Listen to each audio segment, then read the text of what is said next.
우리가 인터넷 서핑을 할 때마다 사실 우리 뒤를 조용히 따라다니는 작은 데이터 조각들이 있습니다. 바로 쿠키인데요.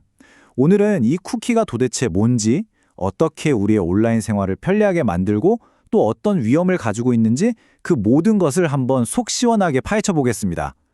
이런 경험 다들 있으시죠? 어떤 사이트에서 한번 로그인하고 나면 창을 닫았다가 다시 켜도 로그인이 유지되잖아요. 쇼핑몰 장바구니에 물건을 담아두면 며칠 뒤에 가도 그대로 남아있고요. 대체 웹사이트는 어떻게 우리를 기억하는 걸까요? 그 비밀의 열쇠가 바로 오늘 이야기할 쿠키에 있습니다. 이 현상을 제대로 이해하려면 웹의 아주 근본적인 특징 하나를 알아야 해요. 웹통신의 기본 규칙인 HTTP는요, 좀 심하게 말하면 기억상실증에 걸려 있습니다. 이걸 전문 용어로 상태 비저장이라고 하는데요. 매번의 요청을 완전히 처음 보는 것처럼 취급하는 거죠. 마치 우리가 대화를 할 때마다 상대방이 초면에 실례지만 누구시죠? 라고 계속 묻는 거랑 똑같아요. 웹사이트 입장에서는 정말 답답하겠죠? 바로 그 답답함을 해결하기 위해 나온 기가 막힌 아이디어가 바로 쿠키입니다. 아주 간단하게 말해서 웹사이트가 우리 브라우저에 붙여주는 디지털 이름표라고 생각하시면 돼요. 이 이름표 덕분에 서버는 방금 로그인했던 그분이군요 하고 매번 우리를 다시 알아볼 수 있게 되는 거죠. 그럼 이 쿠키가 어떻게 작동하느냐?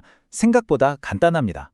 자, 우리가 어떤 웹사이트에 처음 딱 방문하면요, 서버가 응답을 보내주면서 이게 당신 이름표예요 하고 쿠키를 같이 보내줍니다.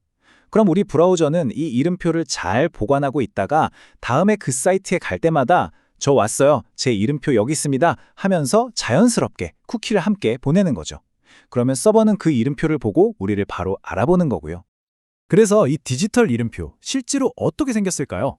바로 이렇게 생겼습니다. setCookie라는 지시어 뒤에 세션 아이디 같은 고유한 값, 그리고 여러 가지 규칙들이 붙어있는 한 줄의 텍스트예요. 뭔가 복잡해 보이지만 사실은 그냥 서버랑 브라우저가 서로를 알아보기 위해 나는 약속이라고 생각하시면 됩니다. 이 간단한 원리 하나 덕분에 우리의 온라인 생활은 정말 놀랍도록 편해집니다. 로그인 상태를 계속 유지해주고 장바구니에 담은 물건을 기억해주고 내가 설정한 언어나 테마를 저장해주는 것까지 우리가 너무나 당연하게 생각했던 거의 모든 편의 기능이 사실은 이 작은 쿠키 덕분에 가능한 일들이에요. 물론 이 이름표에도 몇 가지 중요한 규칙, 즉 속성이 붙습니다. 아무 데서나 막 보여주면 안 되잖아요. 도메인과 패스는 이 쿠키를 어느 웹사이트, 어느 페이지에 갈 때만 보여줄지 범위를 정하는 거고요.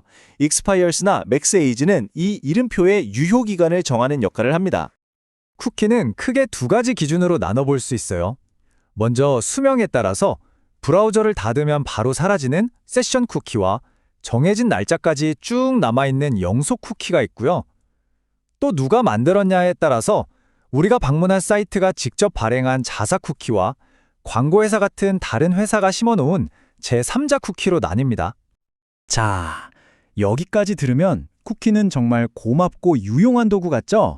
하지만 모든 이야기에는 반전이 있는 법입니다. 이 편리한 디지털 이름표가 잘못 관리되면 우리 계정을 통째로 빼앗길 수 있는 아주 끔찍한 보안 구멍이 될 수 있거든요. 지금부터 그 어두운 면을 한번 들여다보겠습니다.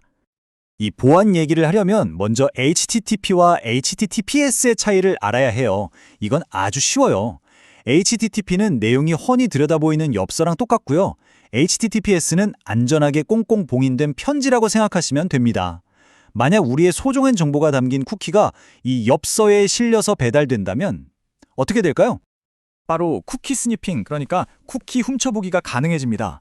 특히 공용 와이파이처럼 보안이 약한 것에서 공격자는 엽서처럼 오가는 쿠키 정보를 그대로 가로칠 수 있죠. 그리고 그 쿠키, 즉 우리의 이름표를 훔쳐서 마치 우리인 것처럼 웹사이트에 접속하는 거예요. 이걸 세션 하이제킹이라고 부르는데요. 말 그대로 내 계정을 통째로 강탈당하는 겁니다. 정말 끔찍하죠. 두 번째 위협은 크로스 사이트 스크립팅, 줄여서 XSS입니다. 이건 공격자가 우리가 믿고 들어가는 웹사이트의 게시판 같은 곳에 악성 코드를 몰래 심어두는 방식이에요.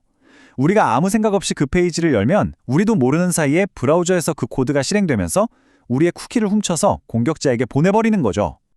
세 번째는 정말 교묘한 공격, CSRF입니다.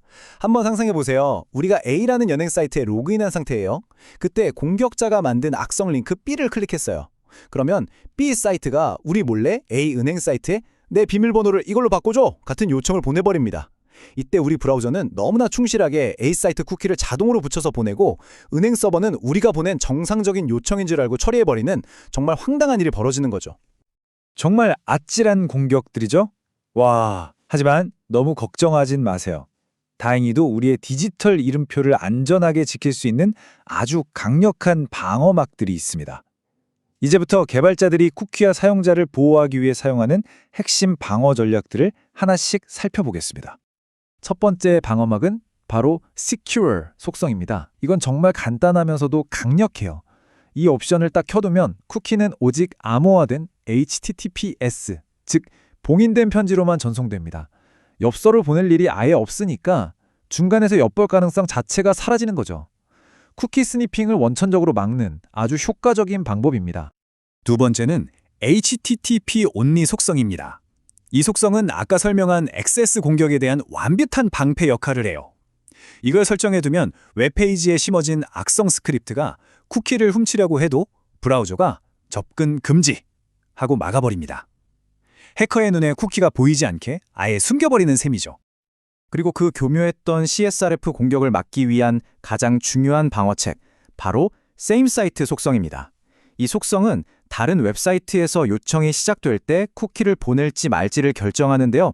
예를 들어 스트릭트 모드로 설정하면 어떤 경우에도 외부 사이트에서 시작된 요청에는 쿠키를 보내지 않기 때문에 CSRF 공격을 아주 효과적으로 막을 수 있습니다. 이 세 가지 속성 외에도 기본적으로 꼭 지켜야 할 중요한 수칙들이 있어요. 세션 아이디는 절대 예측할 수 없는 무작위 값으로 만들어야 하고, 로그인에 성공하면 기존 아이디는 버리고 새 아이디를 발급해서 혹시 모를 위험을 차단해야 합니다. 그리고 가장 중요한 거, 비밀번호 같은 민감한 정보는 절대로 쿠키에 직접 저장하면 안 됩니다. 자, 이제 슬슬 이야기를 마무리해볼까요? 오늘 우리는 쿠키가 단순히 웹의 기억력을 도와주는 도구를 넘어서 우리의 온라인 활동을 증명하는 디지털 발자국이자 반드시 지켜야 할 중요한 보안 자산이라는 걸 확인했습니다. 오늘 설명의 핵심은 바로 이 한 문장에 담겨 있습니다. 쿠키는 우리에게 꼭 필요한 도구지만 제대로 잠그지 않으면 언제든 우리를 공격하는 위험한 무기가 될 수 있다는 사실, 이것 하나만은 꼭 기억해 두시면 좋겠습니다. 그리고 쿠키의 세계는 지금 정말 거대한 변화의 한복판에 서 있습니다. 특히 사용자를 추적해서 맞춤형 광고에 쓰이던 제3자 쿠키를 웹 사용자의 약 75%가 쓰는 크롬 브라우저가 단계적으로 없애고 있거든요. 이건 온라인 프라이버시 역사에 기록될 정말 큰 전환점입니다. 그래서 마지막으로 이 질문을 남겨봅니다. 우리를 추적하던 이름표가 사라지는 세상에서 과연 웹은 우리의 편의를 해치지 않으면서도 프라이버시를 보호하는 새로운 방법을 찾아낼 수 있을까요? 쿠키의 다음 시대는 과연 어떤 모습일지 우리 모두 함께 지켜볼 일입니다.